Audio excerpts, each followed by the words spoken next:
Hi there, everybody, and welcome to the live Wednesday bulletin on This is Ibrox.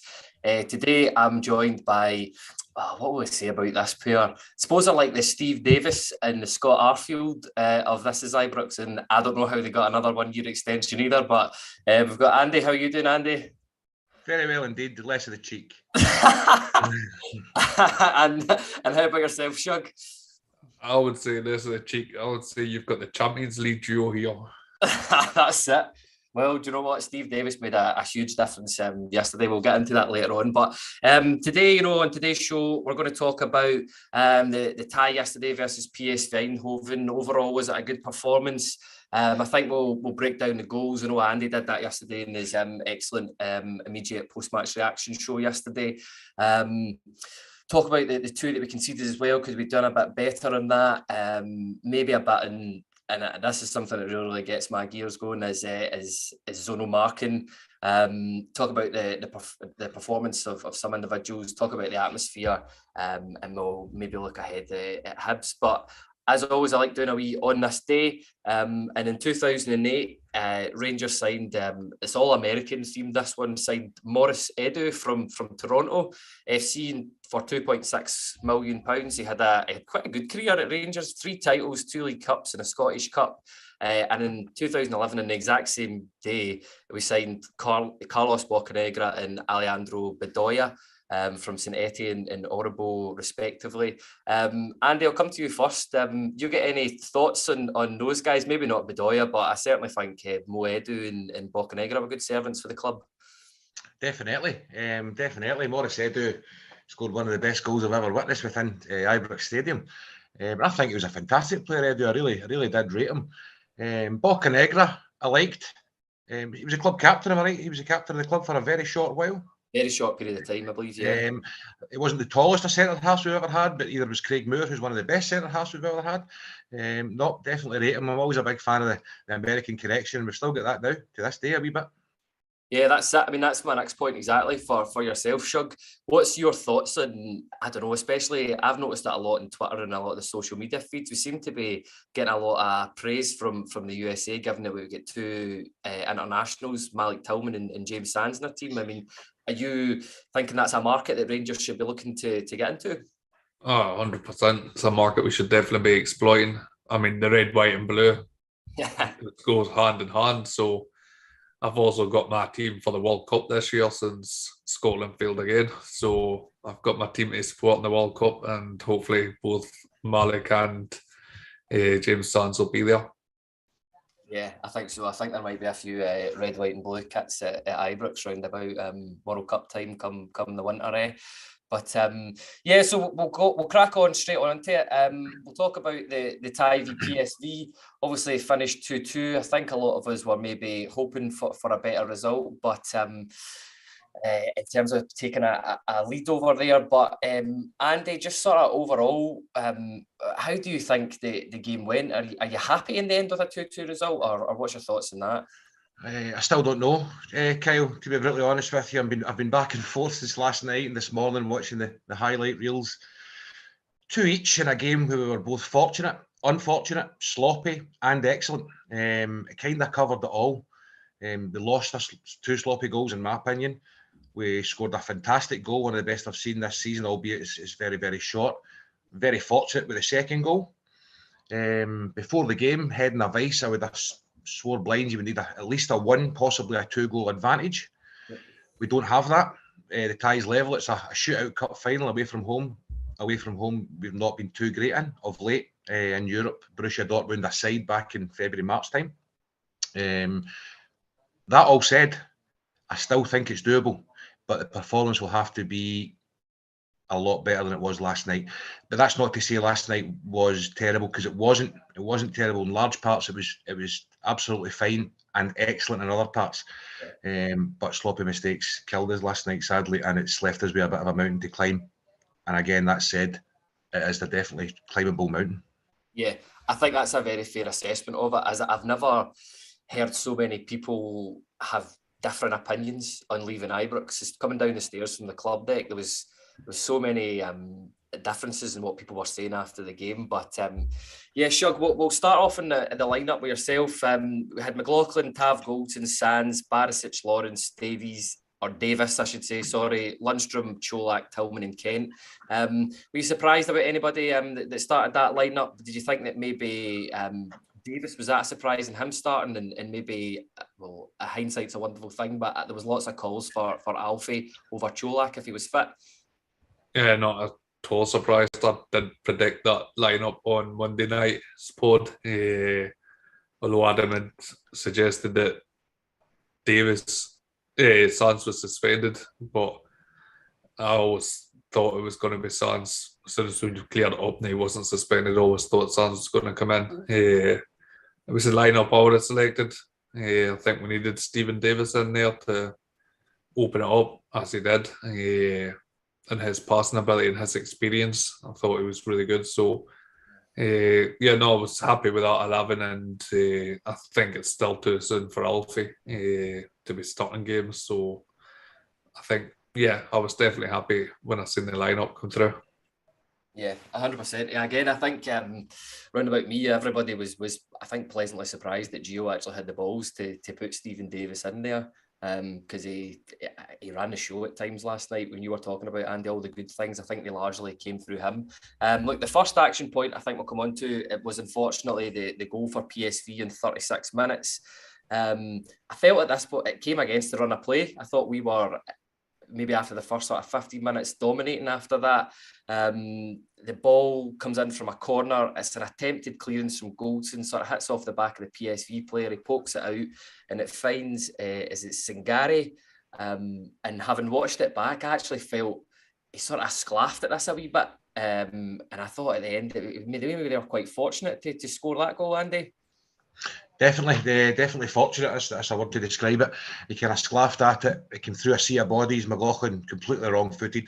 Didn't have much of a chance. Interestingly, I think it was only 2 or 3 minutes prior to that, they sent a very poor corner kick in, and it was sclaffed at by, I think it may have been Connor Goldson, perhaps Malik Tillman, I can't remember, and it kind of spun back off. Typical wet, pouring rain, miserable Govan night, and that's what I thought. That ball slippy, and the goal kind of proved that.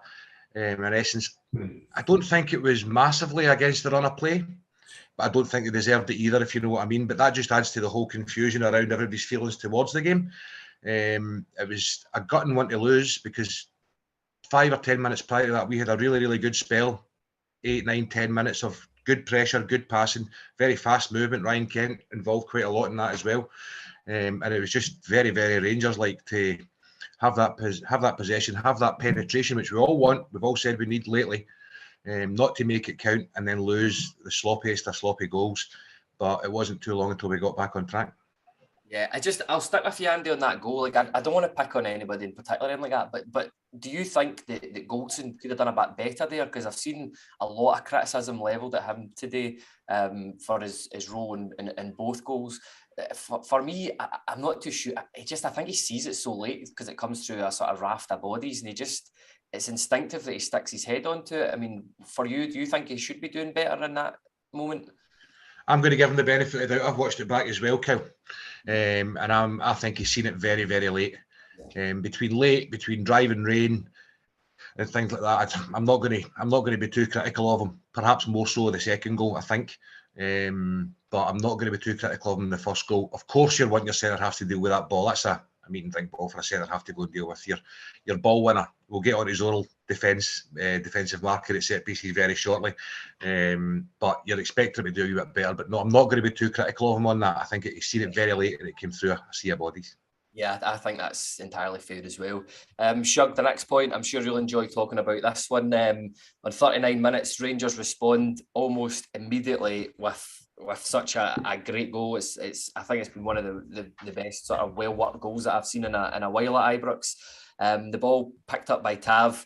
He cuts it to Lawrence. Lawrence just a wee sort of dink ball with outside his foot to Davis, and I could watch this pass on repeat all day long. Davis with a through ball into Tav, and he cuts it back for Cholak, who delayed his run slightly, and he just finds the side netting.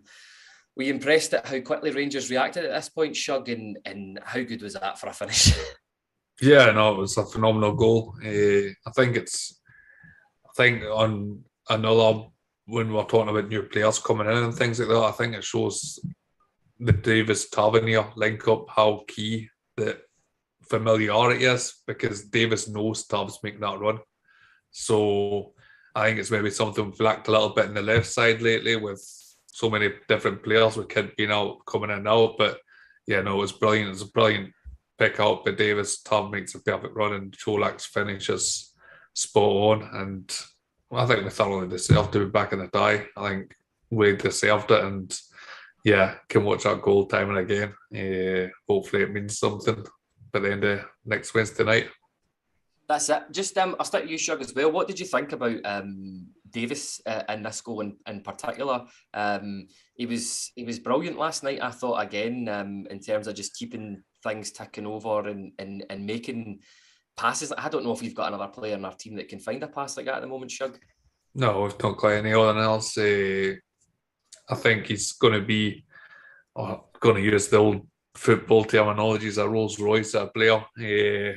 And I think we won't see him overly often this season, but I think big games like that, when he's got that second on the ball to pick that pass and things like that, he's the one player that you would pick in our squad to be that man to find that pass. He's just so calm and composed. He's been there, done it over many years, and he's the ultimate professional, and I think he's still play a big part in our season, especially in big games.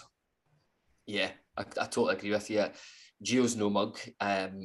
You're not getting a 1-year contract extension if you're not at least part of the plans, I don't think. But yeah, look, the next point, Andy, that we'll come on to was the second half. We'll just talk about the goals, I think, at the moment. PSV, I felt, again, started the second half a bit better. I felt they were a better team, maybe for large parts of that. Van Nistelrooy, especially in his post-match press conference, he came out and said that we identified a couple of things that Rangers played in a way that PSV weren't expecting them to play, and that he tweaked it tactically. He never went into exactly how he tweaked it tactically, but yeah, they've got a blatant free kick. I think was it Tom Lawrence himself that got absolutely halved for this? I can't quite remember. And it's about 35 yards out, and no word of a lie, before Lawrence put the ball down, I turned to Dennett and I said, Lawrence is scoring this. And I thought we did score, but not quite in the way that I thought that we would. But looking back on the goal, I thought he's played this very well. You could see what he's trying to do in terms of, I think I described it as knuckleballing it. I'm going to be totally honest and say that I stole that one off of Neil McCann on the way back home from the radio, and he's just trying to bounce it in front of the keeper before he does, and the keeper's had an absolute howler with this one, but I'm not complaining because we were 2-1 up in the night, Andy. He had a bear, didn't he? He had an absolute lot. When he watched that one back, he definitely meant it. If knuckleball's a thing, yeah. Which if you say it as Neil McCann says it, as I'll accept that, Kyle. He definitely did mean it. How often do you see free kicks in that area? And it's the Barisic or Tav, isn't it? That's who you just think. I was sitting in the couch watching it. I wasn't lucky enough to be in Ibrox last night, so I watched it there. Ali McCoy said the very same thing. The only chance he had of scoring from that range was to bounce it in front of the keeper and let it skid up, and it obviously worked. You're right in what you say about the second half. I thought we started very, very poorly. And that's very unlike us, especially at Ibrox. So many times last year, first half kind of took care of itself. We normally scored quite early.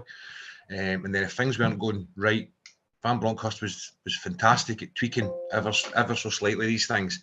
And more often than not, it worked. It didn't work last night. Whatever he done at half-time didn't work last night. And if Ruud van Nistelrooy says he made a few tweaks then, listen, well done him, because it definitely worked. We were at 6s and 7s all over the place. They looked faster than us. They looked better than us. They definitely are bigger than us. There's no doubt about that. They're all over 6 foot tall by the looks of it. So whatever he said at halftime definitely worked. But to get out of that 15-20 minute spell at 2-1 up was absolutely fantastic. And that's the kind of Rangers we've grown to know since January last year. Mm-hmm. Even when you're not playing overly well, the goals still come and the result gets there as well. Sadly, we couldn't continue that on any further. But no, it was a good feeling and a relief, really, to go 2-1 up, because apart from that free kick, I didn't see it coming from anywhere else, to be really honest with you, Kyle. Yeah, again, I think your assessment of that's spot on. I didn't see us scoring from anywhere but something like a set piece. But yeah, but I'm glad we got it in the end. And as you said there, it's not something that we're accustomed to. Rangers being poor against decent opposition in Europe and still scoring, but we did, and I suppose it's good for the team and the mentality. Shug, unfortunately, the next thing, our action point in the game that we'll come to talk about in 77 minutes, the ties levelled. It was, I can't remember if this is your 5th or 6th corner or something like that in the game. It swung in a free header from Obipspo, I'll say. Sorry if I've made a mess of that name, but yeah, he just seemed to have a free header in the box, to be honest. Do you think Rangers could have done a bit better at this, and how do we stop goals like that going in? This is the Sono Markin thing. I don't know if Goldson spends too much time trying to organise everybody, and so I loses the track of the ball and loses the track of play. But that guy, I'll go with your pronunciation. He had a free run in. He didn't have anybody interfering with him, anybody sort of blocking him, kind of thing. He just had that free run and head on, but like Tillman's at the weekend and off the crossbar. So I always like a man on the post, but not even a man on the post unless it was somebody 6'10" was going to stop it. So it was well executed header by them, but they've definitely identified a weakness in our defence and set pieces. I mean, that's both set pieces. I thought with the first one, Goldson's clearance wasn't great, giving away the corner. I thought he could have done better with his clearance. And then with that one, I didn't even think it was a corner at first. I thought they'd kicked it out for a throw-in. Yeah. I can't remember who it was, but I thought he'd kicked out for a throw-in. I think that's probably our best defence nowadays, is not to give away corners and not to give away free kicks around the box. So I think that's something we need to be a bit more careful with. I know it can't always be prevented, but yeah, that's so not marking. And I guess against a team with so many threats, so many tall players, I guess it's hard to go man for man. It's always going to be somebody that's out-heighted or whatever. I'm trying to think, out-jumped, but it's definitely got to be a better way, and it's something we've got to address before the second leg on Wednesday. Yeah, 100%. Andy, I was looking at, I think it's Mark P. Lamberts on Twitter. He's a guy sort of breaks down things like this, and he broke this corner down from a PSV point of view, and he made a couple of interesting points. He's just sort of said that, you know, from the first phase of the attack, it's an out-swinging corner versus a 3-player zonal structure. He's talking about Rangers and that. The PSV have got 3 players in the 6-yard box, 3 players lying deep, 1 short option next to the corner, and 1 sitting deep at a rest defensive position. We get overloaded, but with a 3v2, the 3 that are outside deep, they run in, and Bipso has got that header. Sorry, just what's your thoughts on zonal marking? I, for one, can't stand it. I've never been a fan of it. I've listened to multiple interviews with players where they don't like it as well. And for me, I think there's a comment coming in. Is it John Joe Senna said that a running jump beats a standing jump every time for me, and I totally agree with that as well. Andy, what's your thoughts on the zonal marking? All day long, a running attacker beats a standing jump all day long. Zonal defending does not work. In my opinion, it's as simple as that. It doesn't work. I can't remember the team.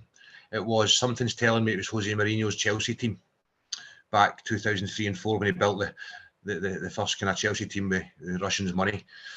He tried it and it wasn't working. And then you only need to think back to Gordon Strachan's Celtic team, and it was debated in radio stations and various things all day long because it wasn't working. It simply doesn't work. I'm not a fan of it. My dad told me a stat today. I don't know if it's 100% true or not. You know how these things get shared over Twitter.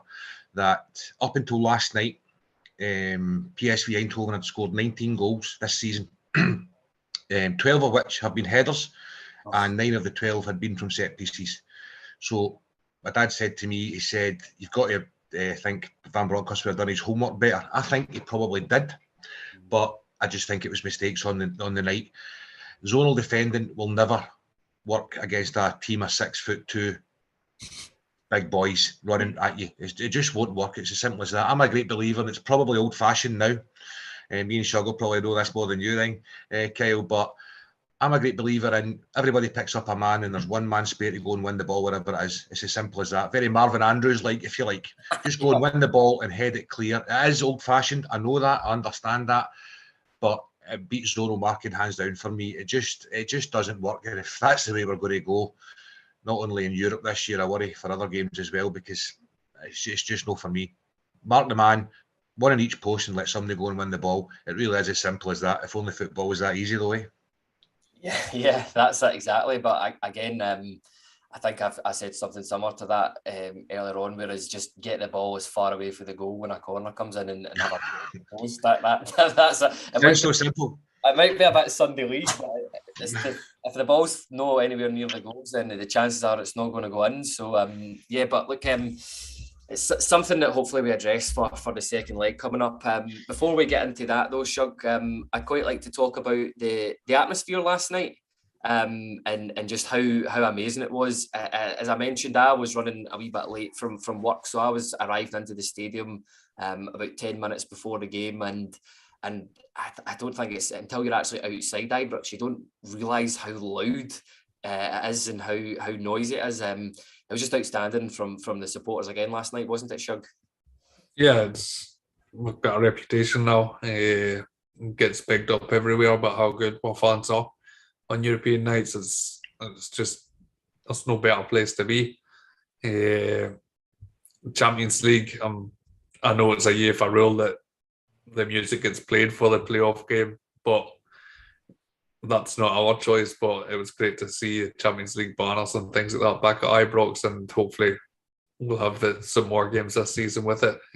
But yeah, if you can't get excited for that and get up for that game, you're not going to get up for any. So it was great, and they did, and I think that somebody said, someone maybe Super said on BT that the atmosphere probably got to the keeper for Lawrence's second. Yeah. It's just things like that. They drove the team on it the whole first half. They were brilliant, and then even when they're under pressure in the second half, I think the support's the one that get them out of it. Yeah, it's just an incredible atmosphere. It's an incredible stadium, and we're so lucky to be involved in it. Yeah.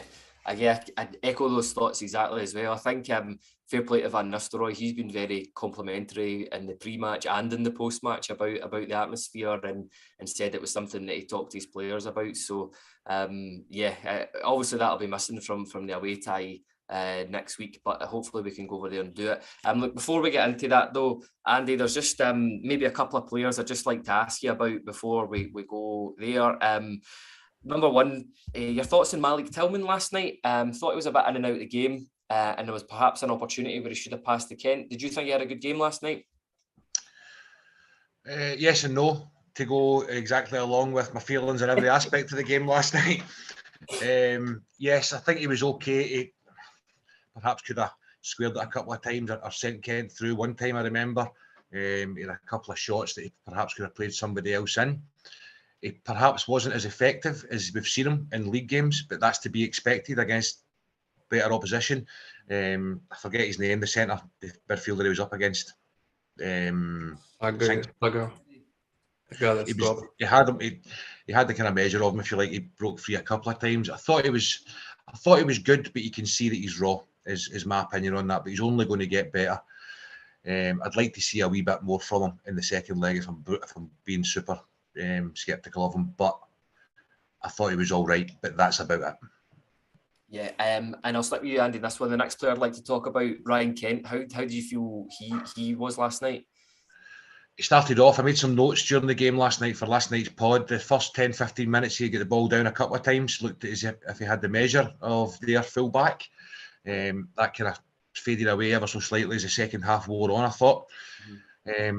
My opinion in Kent overall last night for the whole game was could do more. But that's to be said for any winger in any game. That can happen. I still think he's a valuable asset. I still think we need him. And if we've got any designs on coming through this tie next Tuesday night, we need Ryan Kent to do more than he done last night. It's as simple as that. Yeah. That said, I don't think he was bad last night. We just need more. Yeah, 100% agree. And Shug, it's your turn for a couple of players and your thoughts on how they performed last night. Number one, big Tony Cholak. I heard he's been referenced a few pods ago by Reese's Dugmeat. I think he'll take that comment back. I think the big man's been outstanding for us in the last 4 seasons. What was your thoughts on him? Firstly, my thoughts on Reece Cochrane is his opinion was Dugmeat. Yeah. But no, he's doing what we brought him in to do. He's scoring goals. I thought he was good last night. He was holding up the play. I think quite a few players he tired last night. I guess running up soggy, heavy pitch and that probably. I think Tillman definitely suffered from it, and Kent definitely suffered from it. I thought Cholak did as well. I was disappointed not to see Alfie make a wee cameo appearance at the end, but I thought Cholak did enough to keep the shot for the Hibs game. So you can ask your striker. If you get a goal a game, then can't ask for much more. Yeah, it's a real difficult one for Gio, and I think a bit of a change from last season, given that we had no strikers up front and we're trying to put a Rebo in there. Now we're not too sure how to play. And look, and the final player I'd like to discuss, he certainly seemed to be divisive amongst the support last night. I heard so many people talking about how good he was or how bad he was, and it's James Sands. It's centre back. There's a couple of wee stats I'd just like to read out here. He won 100% of his tackles, 100% of his ground duels, 6 ball recoveries, 2 interceptions, 3 clearances, and he didn't lose the ball once last night. I think those stats speak for themselves, and I think you know how I feel about him as a centre half, Shug. Yeah, no, I think he's doing a tremendous job. Not being a natural centre half, I think we're obviously trying to retrain him, and I think that left centre back slot's his to lose. I think Davies and Suter and things have to try and oust James Sands from that spot.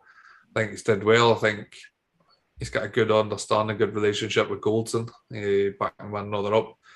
And yeah, he's not the biggest, but he seems to win his fair share of headers and things. So, and he's passing. I think I'd seen something 6 out of 9 of his long passes were successful or something as well. I think he had a really strong game, and yeah, I think the more he plays there, the more suited he's going to be. I think he will turn into a centre half, and look forward to seeing him there again against Hibs, opposite Porteous. Yeah, our favourite player. Yeah, it'll be an interesting one to see if he starts next on Saturday. Sorry, but yeah, look, Andy, the sort of maybe the final sort of thing we'll come on to regarding the game. What's your thoughts about the away leg over in PSV? I think both managers had described it quite adequately, and they said it was a sort of final with a winner takes all. Are you confident we're going to go over there and get a wee result? Yes and no. Yeah, yes and no. Cards on the table, no, I'm not. But we could. I'm not overly confident. I think we can. But exactly what I said about Ryan Kent there, we have to do more. That's across the pitch. Next Wednesday night, we're going to have to do a hell of a lot more. The things we've done well last night, we'll have to do better for longer. It's as simple as that. You're away from home in a really, really good football team stadium. Passionate fans.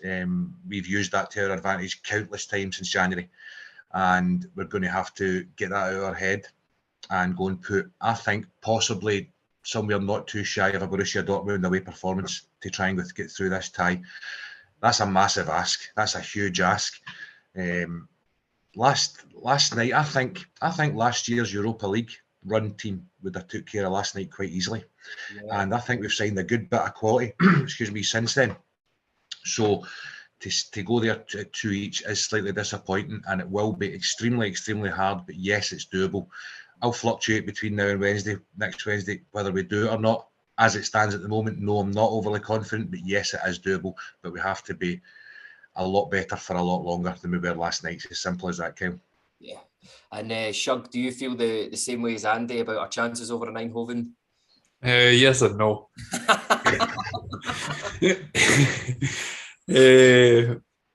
No, I think that what I will say about the recruitment compared to last season's team is that I think we're better equipped to go and do a job over there. I think we've got the weapons. I think we'll get more space for like the Kent and Tillman to take advantage of.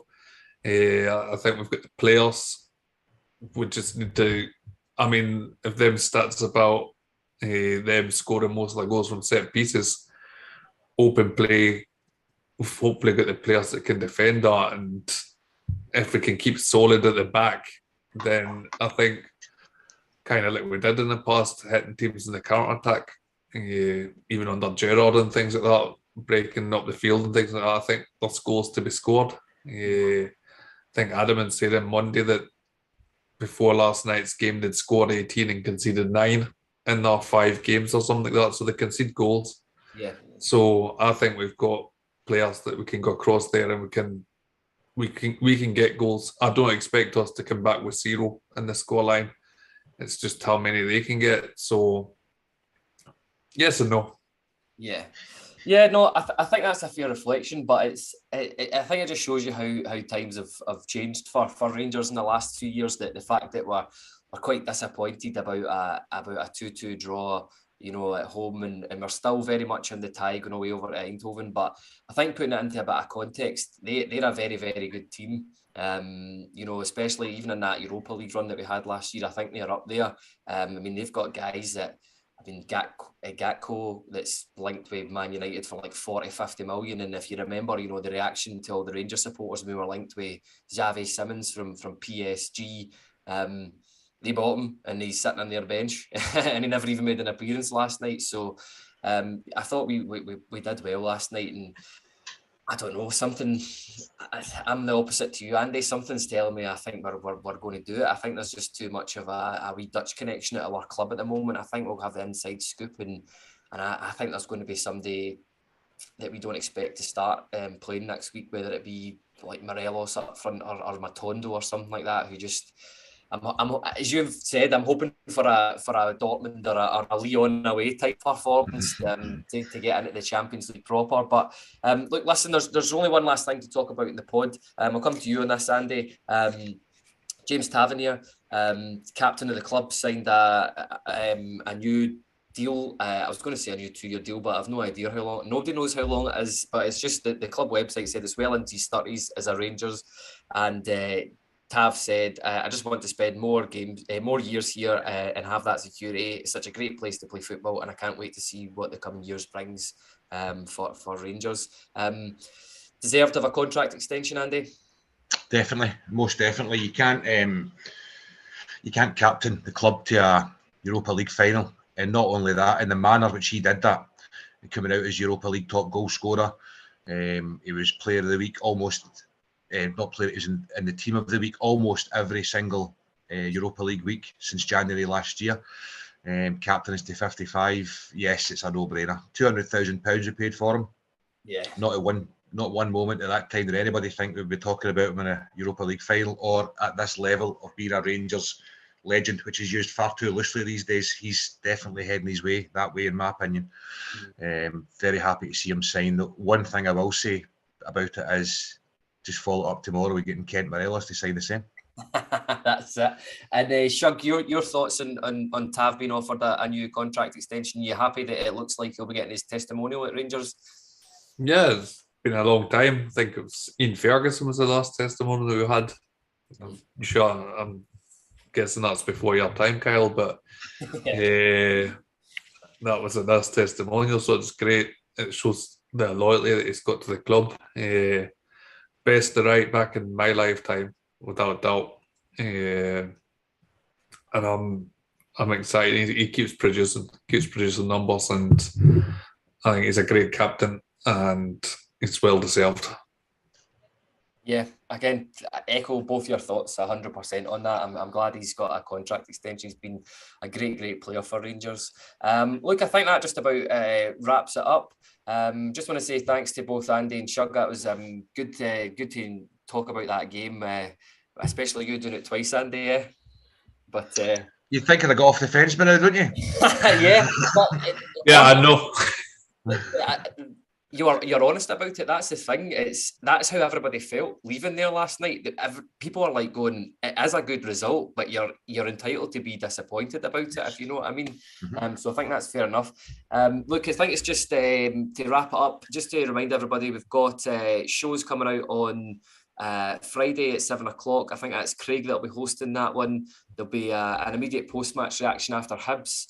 As well, there'll be the Sunday bulletin coming out at 8. That's live as well. There's a few other things. Just remember, you can catch us on. I think we're live on Twitter, Facebook, and YouTube now as well. And there'll be another wee couple of shows brought to you by This Is Ibrox. But just want to say thanks to Dave Cornish again for doing all the work in the background, and thanks to my two guests on today, and thanks to everybody that was watching. And we'll see you all soon. Amen.